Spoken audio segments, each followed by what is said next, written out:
Hi everyone, welcome back to my channel. Today I'm going to be talking about overcoming overwhelm because this is something that I have struggled with and still do struggle with. So I just wanted to share my tips with you in case you're going through the same thing. And just kind of help you through it. But if you are new around here and you're just tuning in for the first time, then hello, my name is Sarah-Jayne.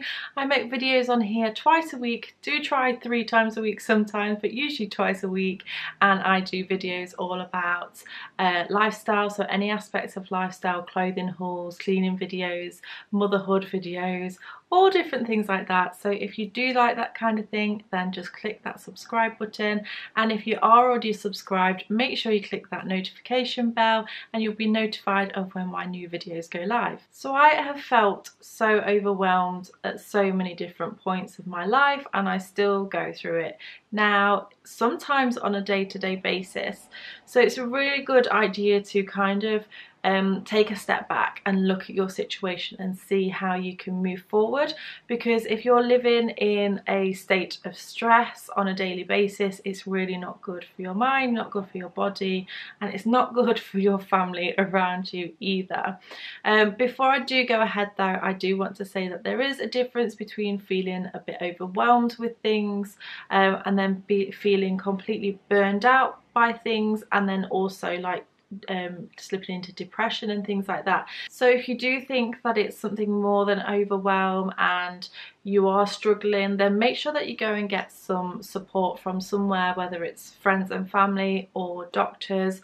Or I am actually part of Channel Mum, and they have some really good support groups on their website. I shall leave a link in the description box below for you, but it's basically channelmum.com/chat. They have different topics on there so that you can choose which one you want to go into, and they also have 12 experts in those chat rooms as well, so you can really chat to people and get some good advice, from things to do with psychology to debt to potty training to women's mental health, all different things. So definitely go and check that out. And also, if you are going in there and leaving a question, also help somebody else out as well. Scroll through the comments and you know, pick a comment to reply to, because I think everybody has their own kind of speciality, and if you have a speciality, then make sure that you sort of help somebody else out.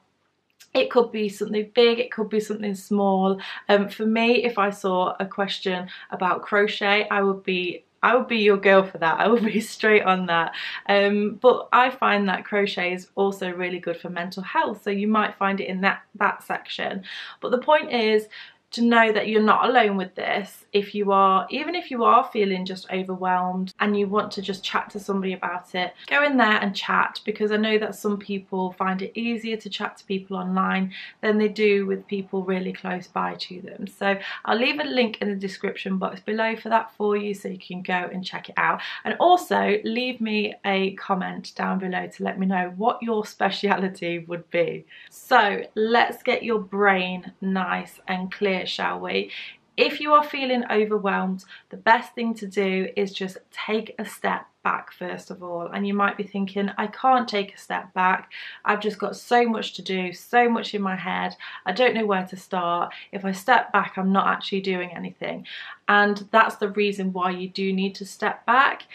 I find personally, if I'm feeling overwhelmed, I'm running around trying to do so many different things and not actually getting things done, because I'm starting something, realising that I need to do something else, and then stopping that and then starting something else. So I'm not actually getting anything done because my mind is just racing so much that I just am flapping about.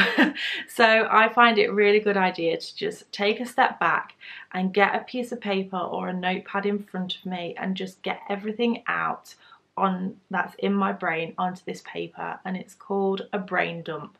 So just let your hand scribble away. It doesn't have to be in order, just write everything down that is on your mind. It might be something really big, it might be something really small, but just everything that is weighing heavy on your shoulders and cluttering up your brain, put it down on that piece of paper, because that is a really good way to move on to the next steps.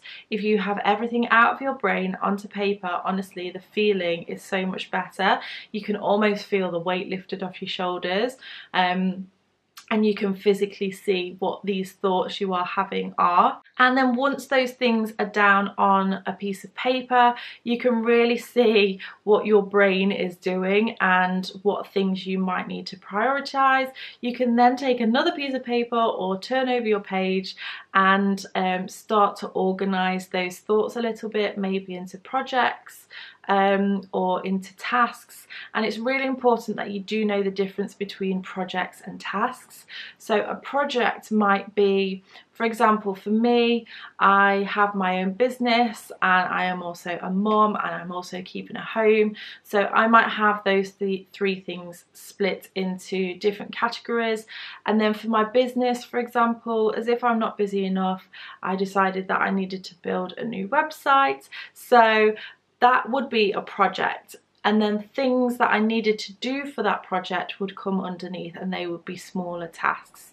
So building a website would be a project, and then smaller things like taking photographs for the website, writing some descriptions for the website, that would be all tasks to do with that particular project. And just try and organise everything like that. If you're anything like me, you love coloured pens, you love highlighters, it makes you happy. So do whatever makes you happy. I like to draw like spider diagrams and different things, but whatever you find is fun and easy for you, then go ahead and do that. And that whole thing might take you 10 minutes, it might take you 30 minutes, it might take you an hour. But trust me, when you have everything in front of you all written down, it suddenly becomes more manageable and easier to deal with. I would also recommend that you do this on a regular basis, so it could be daily or it could be weekly or even monthly for you, but just having something where you have everything that you need to do out of your brain and onto paper, that's what you need to do. And of course, if you need to go digital, then that is absolutely fine as well. But for me, there is nothing better than actually physically writing something down. You almost feel like you've achieved it better just from handwriting it down. I don't know, is anybody else like that?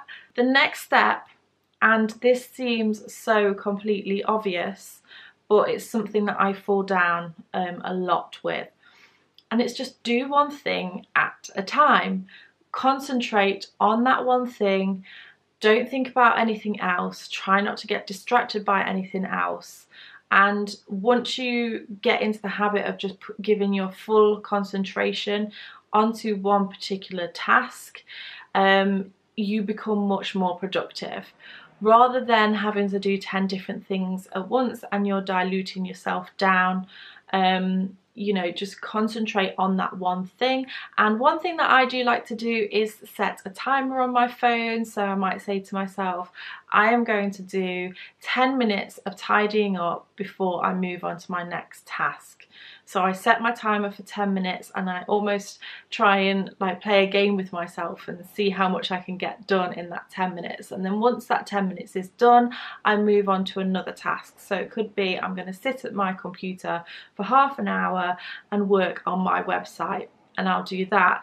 And even when I'm working on my website, I'll look at my tasks of what I need to do and work my way through one through the next. I just find this really helps. It kind of makes you focused, and it also gives you that really good sense of achievement afterwards as well, because you know that you've put 100% into that task and not diluted yourself between, you know, 10 tasks or more.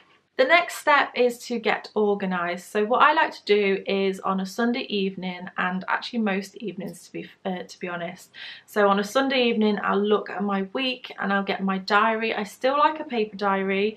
I also use my phone as a diary as well. But I do like to write things down, as I've just said. But I'll look at my week and I'll plan things out of what I need to do, maybe when. And these days I really have to train myself to be a little bit more flexible than what I was before. Before I was really quite strict. Now I have a baby and life just can't be like that anymore. So you have to be able to adapt and maybe think, well, if I can't do this here, I can't do it, I'll do it there.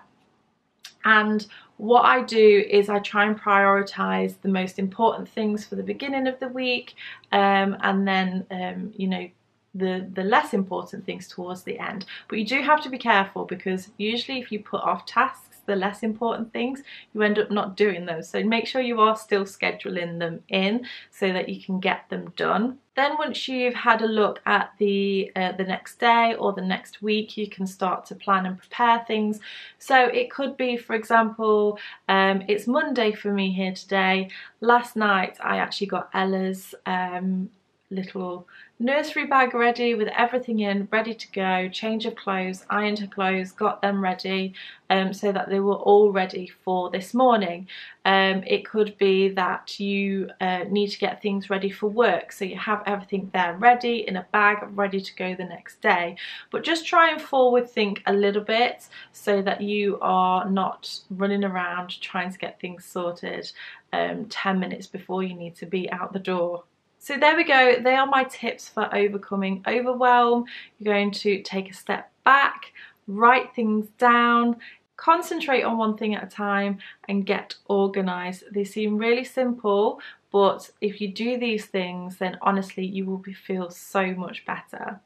But I really hope that you've enjoyed this video. If you did, make sure you give me a thumbs up. If you have any tips of your own, leave them in the comments. Don't forget to subscribe to keep up to date with all of my latest videos. Thank you so much for watching, and I shall see you again next time. Bye!